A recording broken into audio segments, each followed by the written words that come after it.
You're listening to the Dibbly Dobbly podcast. Remember to like, share, comment, subscribe, and click the bell to make sure you get the latest episodes of the podcast. Be sure to like and share our Facebook page and follow us on Twitter and on Instagram. Hi, my name is Tina Gough. I'm the vice captain of the Germany women's cricket team, and you're listening to the Dibbly Dobbly podcast. Tina, I thought we'd talk about the growth and development of women's cricket within Germany in terms of getting women's cricket into local communities, clubs, schools, and grassroots, etc. And Tina, this is one of the challenges that many associate nations have, is how they introduce women's cricket and promote it. That's easier said than done. It's often a very difficult job. And it's the same with growing the game more broadly as well, not just women's cricket, but men's cricket as well. So, many associate cricket boards or associations ask themselves these questions. How does the German Cricket Federation try to introduce women's cricket in the community? How do you establish grassroots cricket, local clubs, women's teams as well in local communities, competitions, pathway systems, underage comps, etc. Having facilities like nets, grounds available for people to access in their areas, that's often a big one. Because you don't have an access to any nets or any pitches or turf pitches because they're all artificial astroturf or played on football grounds.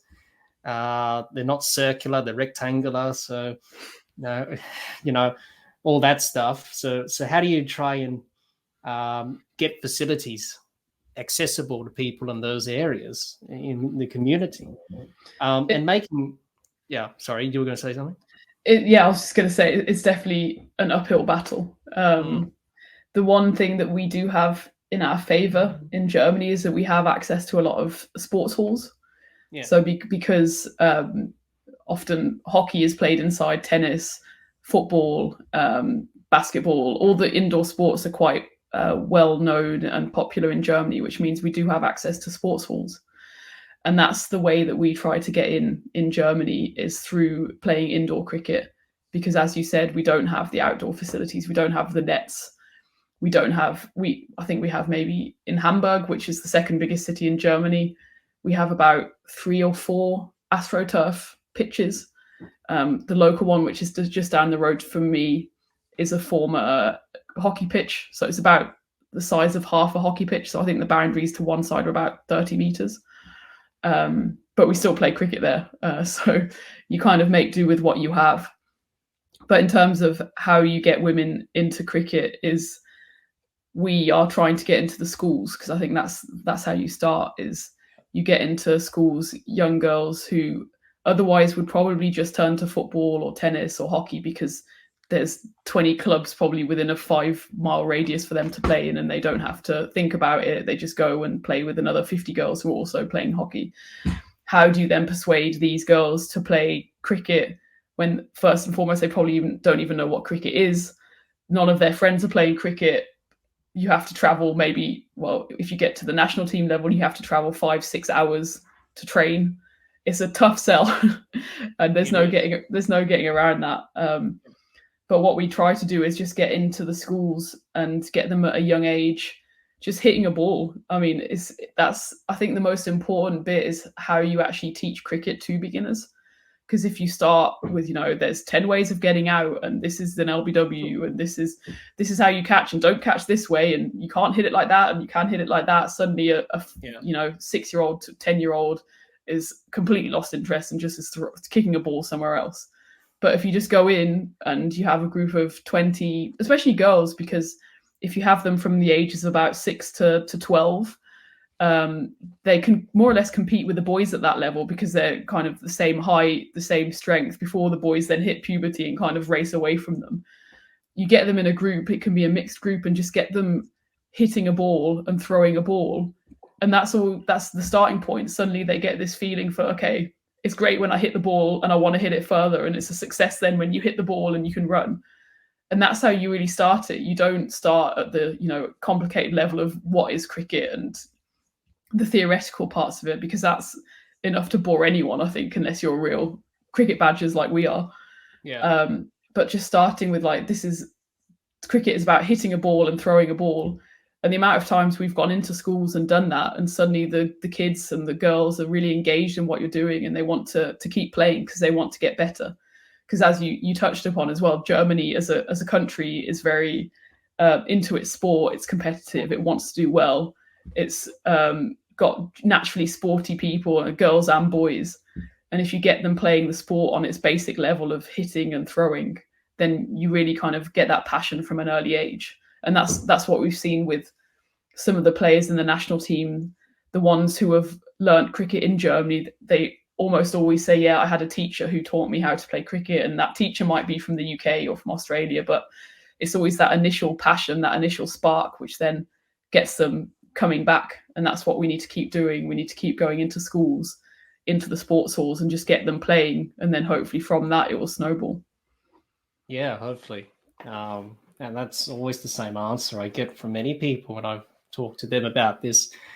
From the many people I've interviewed on associate cricket, they always say that, get it into the schools from a young age and teach the youngsters how to play the game, which is easier said than done, as you mentioned. So it is a hard sell when you're trying to sell a foreign sport in a country that doesn't know that it even exists. So that's the biggest challenge that many associate nations have. Do you think what the German Cricket Federation are doing now, do you think they're doing enough, or can they do a bit more to establish programs and help out a bit more in the community? Do you think they're doing a good job at the moment, or they can do a better job? I think we can always do a better job as a country, as a federation. We've been so fortunate that cricket has boomed so much in the recent years, as I mentioned, because primarily because of the refugees who have come over and who want to play cricket. And as a result, I think we've gone from, I don't know how many clubs, a handful of clubs, to I think over 100, 150 clubs in Germany. But because of the nature of it, a lot of those clubs are male dominated, and most of them don't have women's cricket clubs because they just have so many men. And it's amazing that all of these guys want to play cricket, and it's of course important that they have the structure to do that, but it means that there's actually no sustainability coming from the women's side. Yeah. So I think we can always do more to foster the women's side of the game, whether that be, incentives for the men's clubs to start growing a women's team, whether that be more, coaches available to go into schools. I think you do have to start early, and the fact that everyone who you've spoken to has said the same thing shows that maybe that is the key to success. But it's about having the people with the cricket know-how to actually go into the schools, because as I just mentioned, anyone can go into a school and just read out the laws of cricket, and you won't have anyone who wants to carry on. But if you have engaged teachers or engaged coaches who go in and really inspire that passion within the kids, then that's how you grow cricket. And I think there's definitely room for improving even more with how we engage with German schools, because actually German schools generally are receptive to it. If you go to a school and say, we'll entertain your children for 3 hours for free and they'll be tired by the end of it, then generally most schools are like, that's great, when can you start?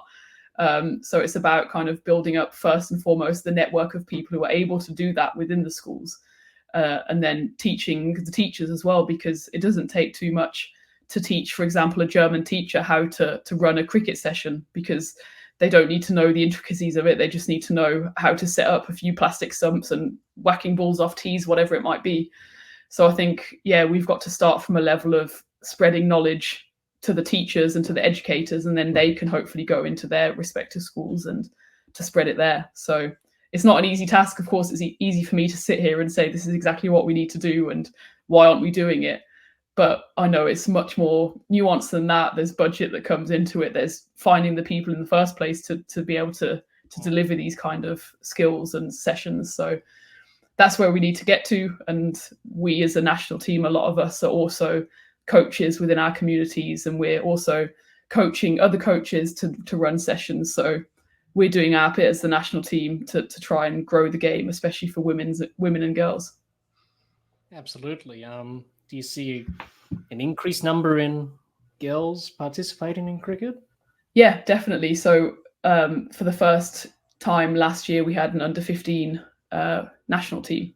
So that was because of how young they are as well. They're mostly, or quite a lot of them, are players who grew up playing cricket or grew up in Germany and have learned cricket within Germany, because at that age they might have, for example, a parent who comes from a cricket playing country, but they're still young and they're going to school here and they're playing cricket here. So the fact that we were able to set up that national team, which was coached by Anu, our captain, and Steffi, another our ex-captain, another one of the national team players, shows the growth of the sport, but it also shows the commitment of the national team players themselves to keep growing it. It would be very easy for everyone in the national team to kind of say, you know, I've made it, I'm at the top and well done me, but no one is saying that. Everyone is like, okay, well, we're here. How can we make sure that the next generation are also going to come up and, you know, grow the game even further? So we definitely take on that responsibility as kind of role models, but also, you know, the social responsibility to make sure it doesn't just stop with us, but that it keeps growing year after year, and the next generation coming through has hopefully even better opportunities than what we had. Yeah, absolutely. That's fantastic to hear. And do the players of the national teams, women's and men's, get involved in these school clinics and programs? Do they go to their local communities and try and promote and spruik the game that way? Yeah, so the female players definitely do. I think probably more than half of us have coaching qualifications, either level 1 or level 2.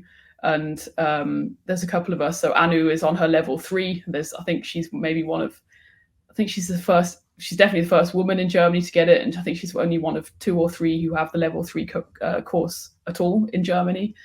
So yeah, there's a lot of us who are going into local schools with the help of the DCB and with the help of coaches, because we really take that role as, you know, being a role model seriously, because we know that it's not just, there's no point doing all this work and getting to you know, the national team level if we just stop here, because we want it to be sustainable. And to do that, we do go into the schools, and on our social media you can see quite often where all of the players are going in as coaches, but also as, you know, role model players. And I think that's how you inspire the next generation, because you want, as a kid, I know it was for me the same, that you want to see people who you can aspire to be. It's great having, you know, male coaches who have maybe done everything in the game and seen it all, and they can provide knowledge and expertise.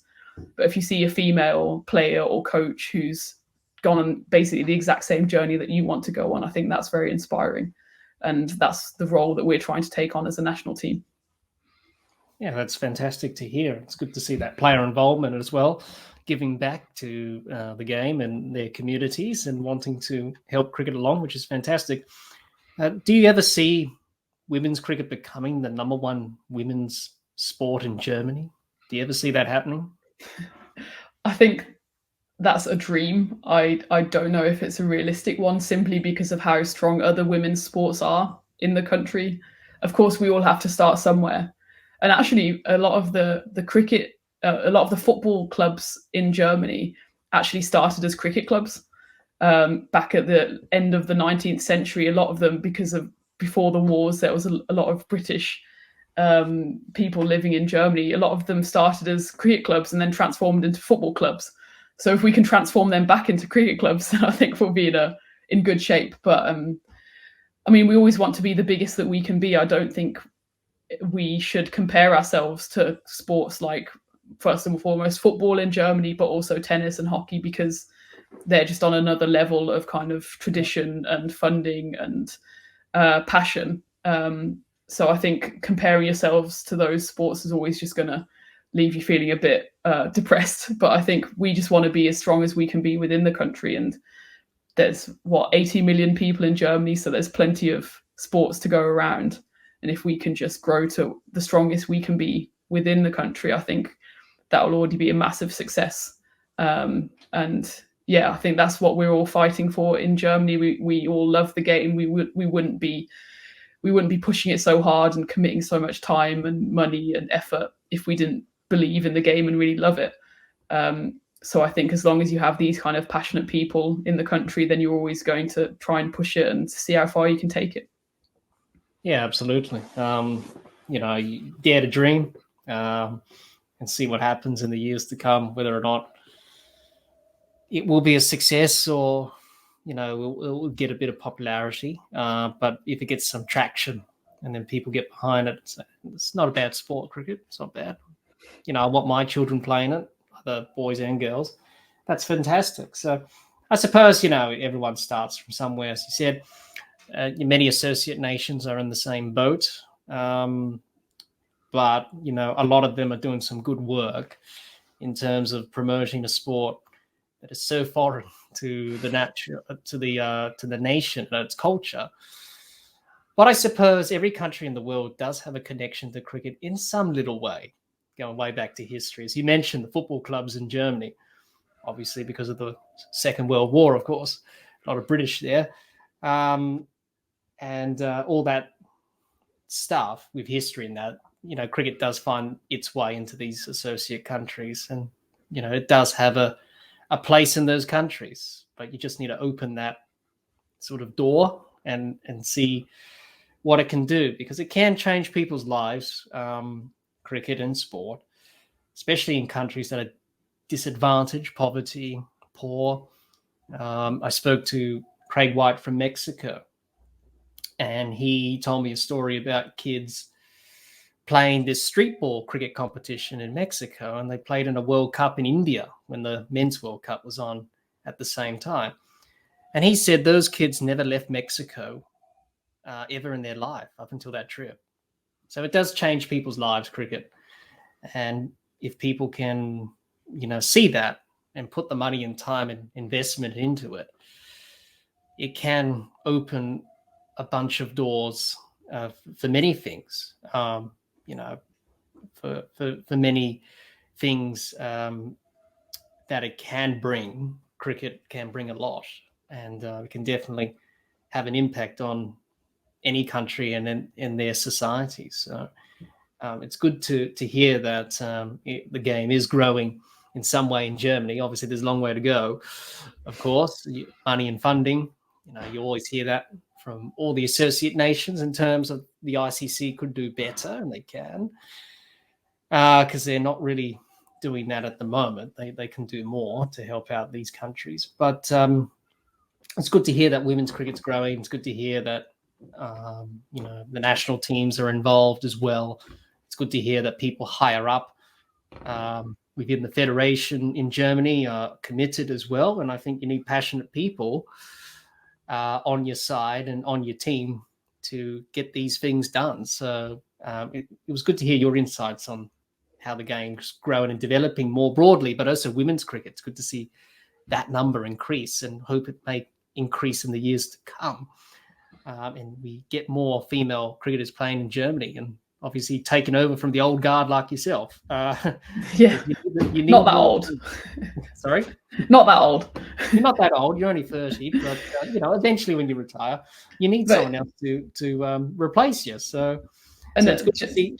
Just on that, I just thought of another story it's really interesting that you say how cricket can kind of evolve and change lives, and it's just from such a small seed that sometimes these huge kind of flowers grow. That one example is there's a small village in North Germany, so north of Hamburg. It's on the sea. It's a beautiful little place, and one guy from New Zealand called Gareth, he just went there, I think for love, and he decided to try and make a cricket team there, but he didn't really get much traction with the men's side. But he got a load of the women from the village and the local areas who just wanted to play cricket.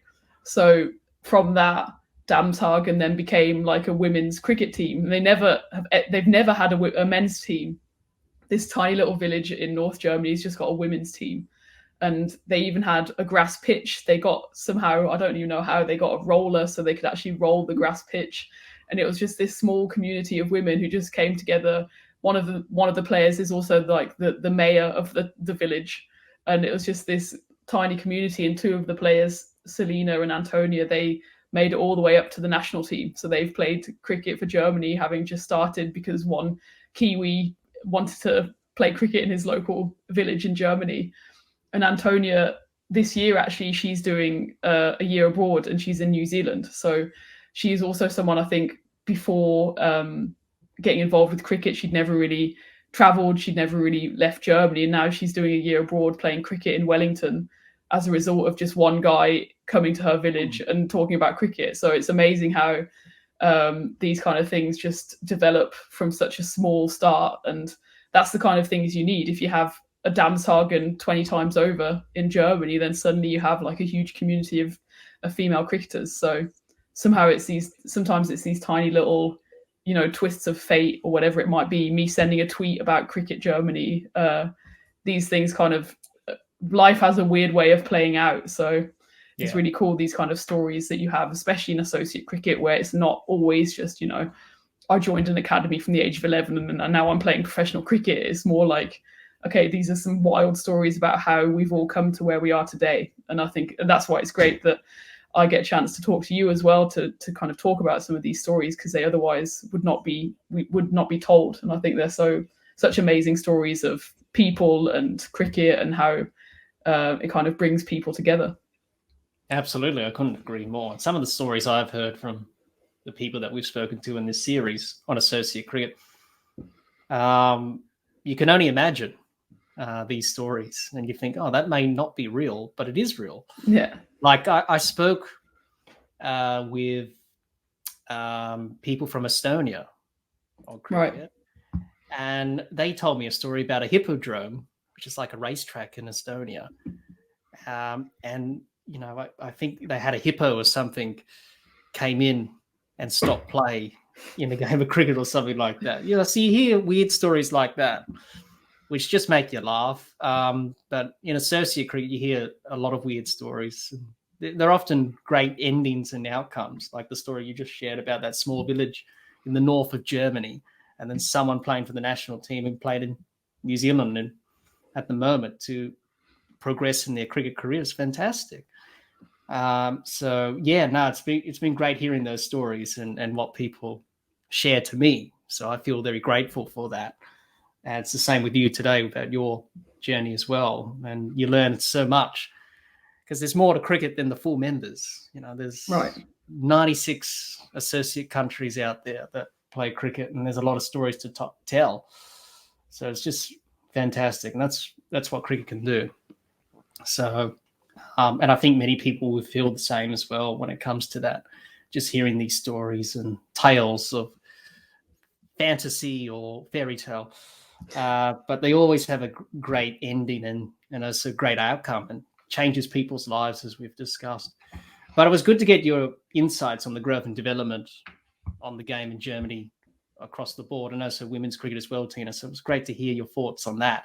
And I'm sure a lot of people would have learned a lot more about how the game's tracking in Germany with the growth and development side. So that was fantastic to hear. Tina, I thought we'd talk about women's associate cricket and women's cricket more broadly in general. And it's come on leaps and bounds over the years, women's associate cricket. There's a lot more teams now. There's a lot more players who want to play in the female game. And also in women's cricket across the board, the game has become very popular amongst all full member nations as well. And many young girls have taken up the game all over the world, which is fantastic to see, being inspired by their idols and their role models. And many people watching women's cricket as well. You know, the women's T20 World Cup final in 2020, Australia and India at the MCG, that's a big stadium. 86,174 watched the final out of 100,000 capacity, which is a testament to people that they care about women's cricket and they want to be a part of this journey, like with any other women's sport across the board as well. But in women's cricket, it's fantastic to see that support from the cricket fans and the public. And we are seeing very talented and skilled players in the women's game, you know, very talented cricketers who can play and who can achieve great things. Also, T20 leagues are popping up now, franchises like the Women's Big Bash, the Women's Premier League, which will start very shortly, the Women's 100 over in England, giving opportunities to female players from full and associate countries to travel the world and showcase their skills, but also get paid as well and earn some money. And that's a game changer as well in terms of that, getting paid for playing a sport that you love. And also you can add Fairbank to that as well, Tina, and you've participated in Fairbank in the first 2 years of the tournament. And basically, for those who don't know, Fairbank is a T20 franchise tournament which has 90 female players participate from all over the world. Some of the best players in the women's game as well. And Tina, you played for a team called the Falcons in Fairbank, and you played with players like Susie Bates from New Zealand, Marizanne Kapp, as we spoke about, from South Africa, and Danny White from England. And you made it to the finals in both years, but you fell short at the last hurdle, which is agonizing to hear that. But good consistency, I suppose. You know, we got a good team, made it to the finals in both years, and we fell short. Well, hopefully, fingers crossed for this edition that's coming up with Fairbank. But also, Tina, there's a lot of challenges still in the women's game, and you will admit that as well. Many barriers. You know, there's still the stigma towards women's cricket, women's sport in general. Trying to grow and develop women's cricket in associate countries, as we discussed before. Investing in women's cricket, female associate players are walking away because they don't have security. They don't have contracts. They have to do other jobs, and they often don't come back to the game, which is a shame. So, Tina, since you started playing cricket, what have been the big changes in women's cricket from when you started until now? And what are the areas that need to be improved in women's cricket? Yeah, I think one of the main changes that I've experienced is definitely the move towards professionalism. So as you mentioned, you've got the WIPL, you've got Big Bash, the 100, Fair Break, like all of these tournaments suddenly have players being paid for doing their job and showing their skills. And that's such an important step. And of course, money, as we've said before, is not why people play cricket in the first place, but it's such a incredibly exciting opportunity for people to be able to devote their lives to doing what they want to do, which is play cricket, and not have to make this choice, like you said, about do I continue playing cricket, which is my passion, or do I have to stop because I need to earn a living, I need to make money. So the fewer female cricketers that have to make this choice, I think the better. So that's a huge step that I've noticed in the 20 or 15 years that I've been involved in cricket on an organised level. I think there still needs to be steps to make this more available to more people. So as we've spoken about, the sacrifices and the commitment shown by associate players is so incredible, but more and more have to, or increasingly they have to at some points call it a day, just because it's not sustainable on this level to play cricket and not earn money and have to, at some point look after families and provide for family.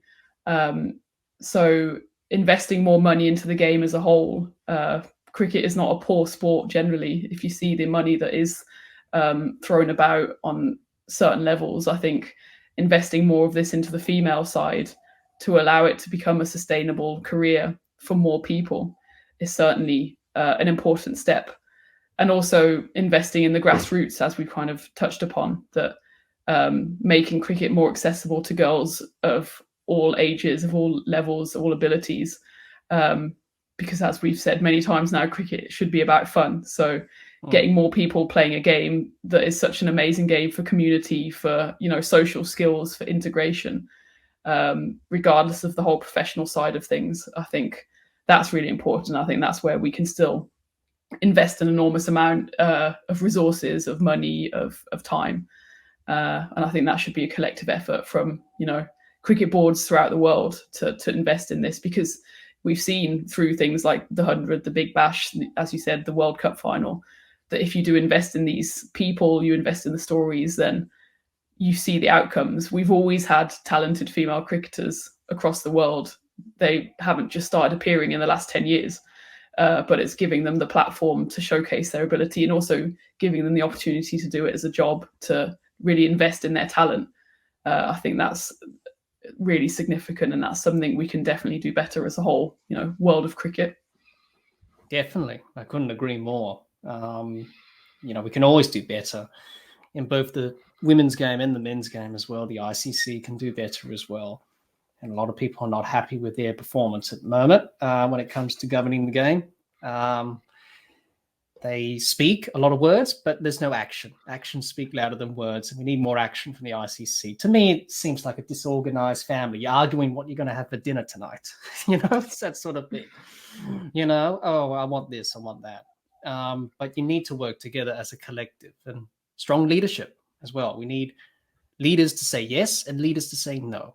I think there's a lot of yes saying to different things that are outside of the game. Let's just say that. And not a lot of people saying, no, let's not do this. Let's do this. Let's put money into associate cricket. Let's put money into women's cricket in programs and all that as well. As a female cricketer, do you ever get frustrated when you hear comments from people that say, oh, women's cricket's, all these stuff that people toss around in social media and all that? I'm sure you've seen a lot of that, heard those comments. Do you ever get frustrated, or you just say, oh, that's just the way it is? I can let it affect me or just ignore it. Probably they're not seeing what the potential of women's cricket can be. So just talk us through about that, dealing with those comments and dealing with the hate is what I'm trying to say. Yeah, it's definitely frustrating, and you do need to develop a thick skin.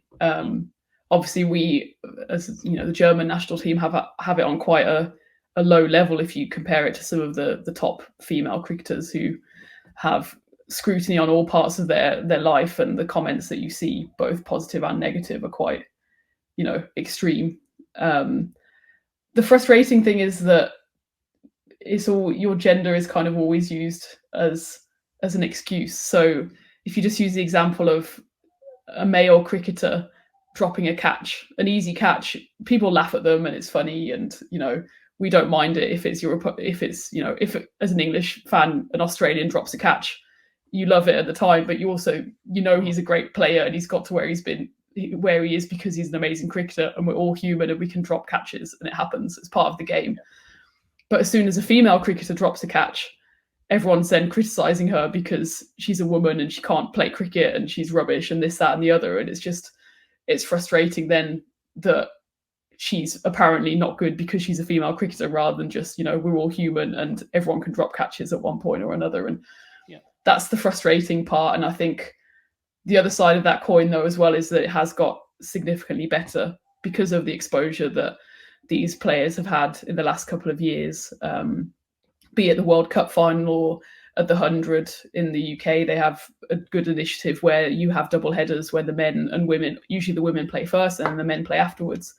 So you already get quite a big crowd in for the women's game. And it's still sometimes frustrating when people are surprised that the standard is good. But fine, if their expectations were low and their expectations have been exceeded and they actually think now, oh, these people are talented, then that's great. At least they come away from that with the right impression of women's cricket. You at least need to show the game in the first place so that people's, wrong expectations might then be changed. At some point, I think it will no longer then be a surprise to people. So especially the kids growing up nowadays, you often see, videos going viral of kids saying that, boys saying that their favourite cricketer is Meg Lanning or, Heather Knight or whoever it might be. And that should just become normal. It shouldn't be like such a split between men and women. It should just be, you have role models because they play good cricket. It doesn't matter if they're playing a men's game or a women's game. And I think that's the beauty of cricket as well, is that it's not just about speed and power. It's about the skills that you show as a cricketer and the catches you make. And that's the beauty of cricket, I think, above some other sports where it is purely, power-based and speed-based. Cricket is so much more than that. And that's why, for example, on, every Sunday in England and Australia, you see old people playing with young people, you see women playing with men, you see everyone in the same team. And that's the beauty of the game, that you can just mix abilities and mix any kind of background together and it works. So I think that's something that should really be celebrated as cricket, for cricket as a sport, and continue to celebrate women's cricket and, not be surprised that they're actually seriously talented, because it's something, it feels like it was kind of a well-kept secret somehow that women can play cricket, but hopefully going forward, it won't be too much of a secret anymore. Yeah, no, I couldn't agree more. And it's still a game of cricket. Nothing's changed. Right. Still 22 yards. There's 2 stumps at both ends. There's a batter, there's a bowler, there's a keeper.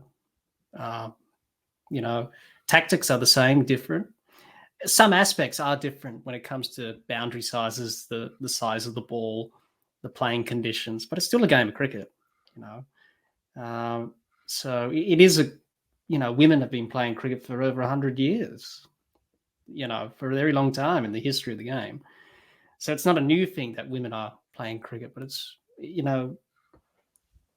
cricket's all about inclusion. It's about including people, not excluding them.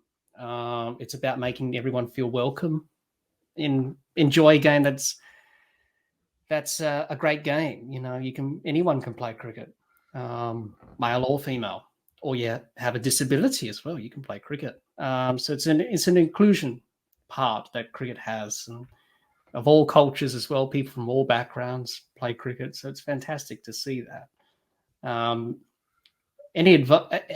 What would you say to someone who may be listening and may not be keen on women's cricket that much, but they're a bit curious and want to learn more? What would you say to those people who aren't keen but want to learn more about it?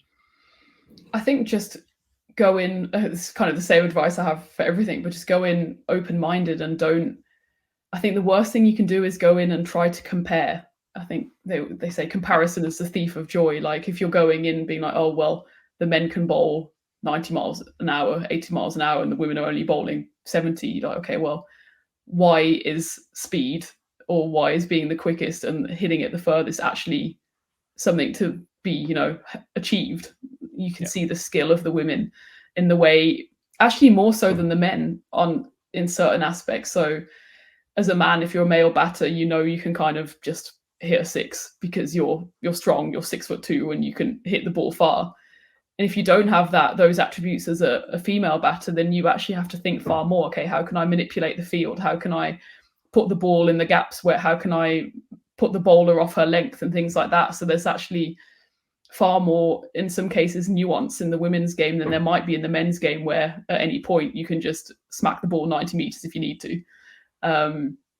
So I think it's definitely, don't compare it to men's cricket. See it as a game and a skill and talent in itself, and just admire the players for their talent and their commitment to their sport. In the same way that anyone who gets to that top level in the world, it should be something that should be admired, and you can really hold these people up as role models for how they've managed to get to where they are. So I think seeing it as a game in itself is very important, and just also seeing them as inspirations. If you have, sisters or daughters or mothers, even, like, these are the kind of people that you can look up to nowadays, the role models that you might not have had 20, 30, 40 years ago.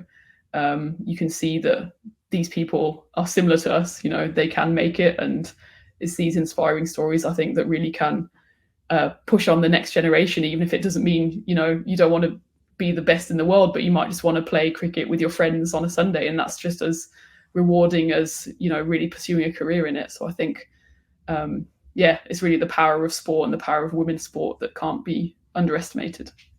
Yeah, I couldn't agree more. And still has a long way to go, women's cricket and women's associate cricket as well. There's a lot of challenges and barriers, as we've discussed before. But it has a bright future. There's light at the end of the tunnel, as they say. And you put the time and money and investment in, you're going to get great results. And we've certainly seen that. And look at Australia, for example. Cricket Australia invested lots in the women's program in Australia, and look where they are. They've won World Cups and they've dominated for years.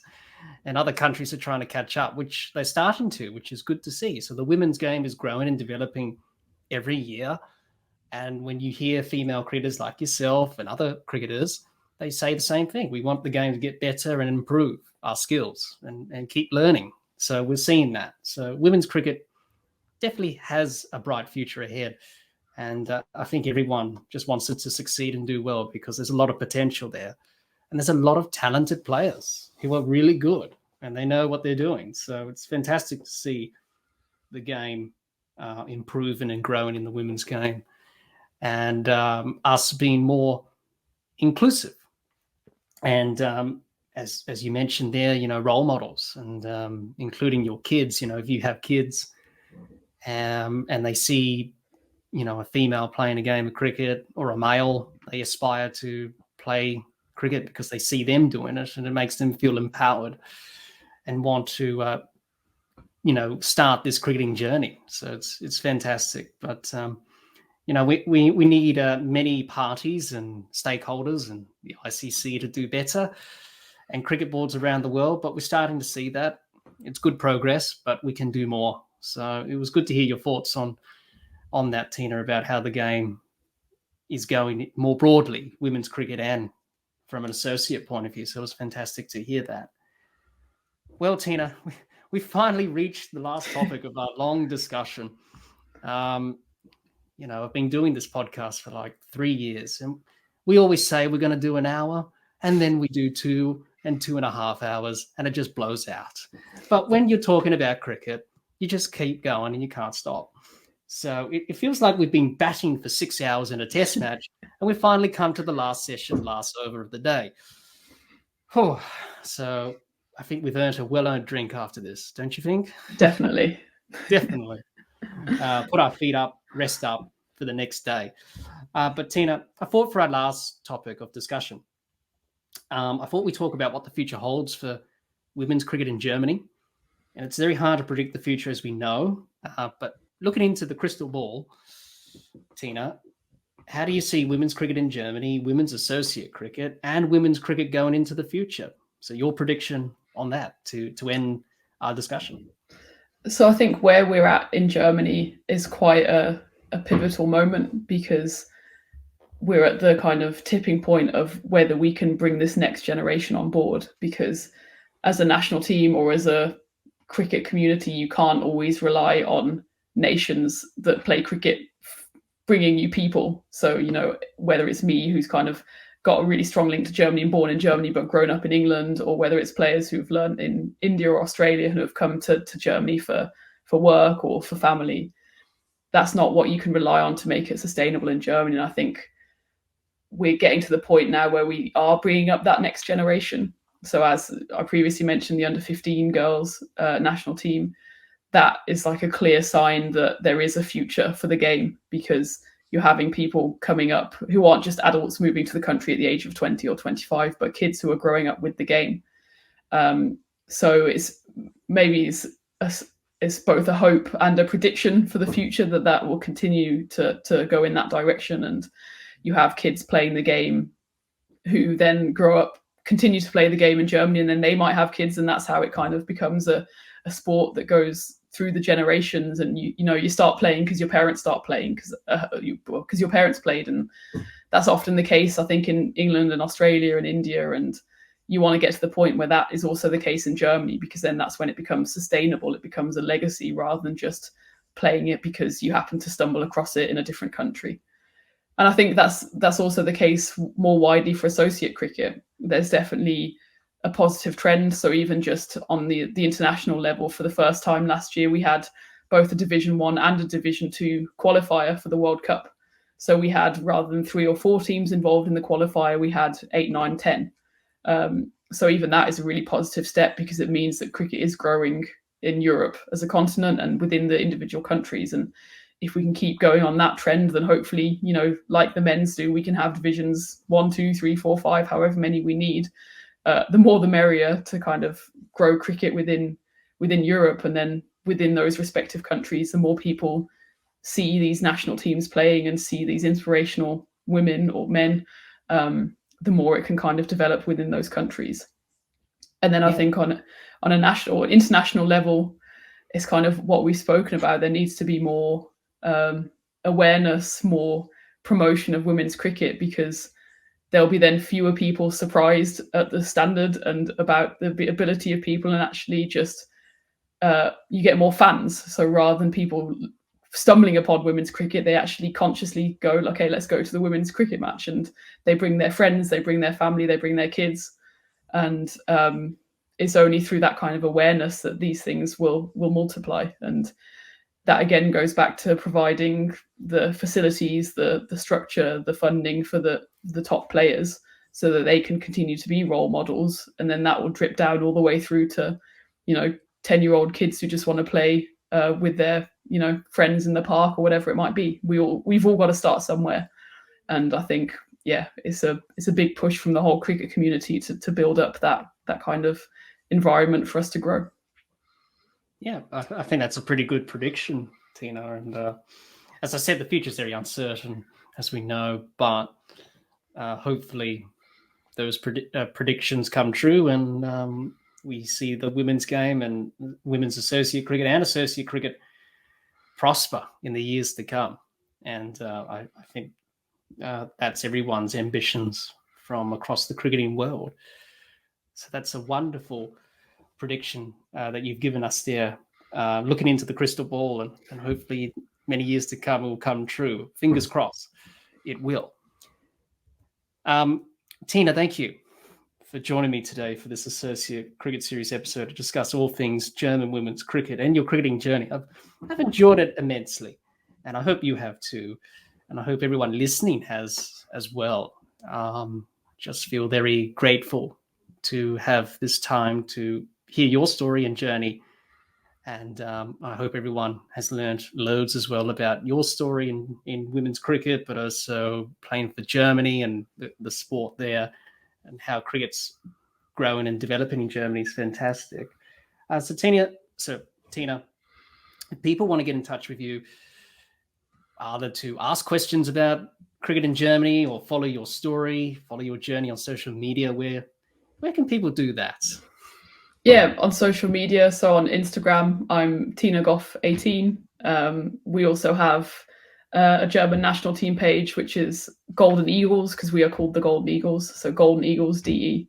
That's also quoted in my profile. So we'd love to have kind of anyone follow our journey. I think it's, as we've spoken about, it's quite a cool journey. There's amazing characters involved, and I think we really are trying to fly the flag for women's cricket, but also for associate cricket. So please join us on this journey. You're all more than welcome. Yeah, fantastic. We will leave links to those in the description of this episode for people to check out Tina and her socials, and the women's team in Germany, and also the men's team as well, because they're doing some good stuff as well. Let's not forget about them. Before we go, remember to like, share, comment, subscribe, and click the bell to make sure you get latest episodes of the podcast. Be sure to like and share our Facebook page and follow us on Twitter and on Instagram. Most of the podcast is available on Anchor, Spotify, and on Apple Podcasts. Once again, thank you, Tina, for joining me today to discuss all things German's women's cricket and your cricketing journey. I hope all of you watching or listening to this Associate Cricket Series episode learned a lot about women's cricket in Germany from Tina and her cricketing journey. Until next time, keep safe and bye for now.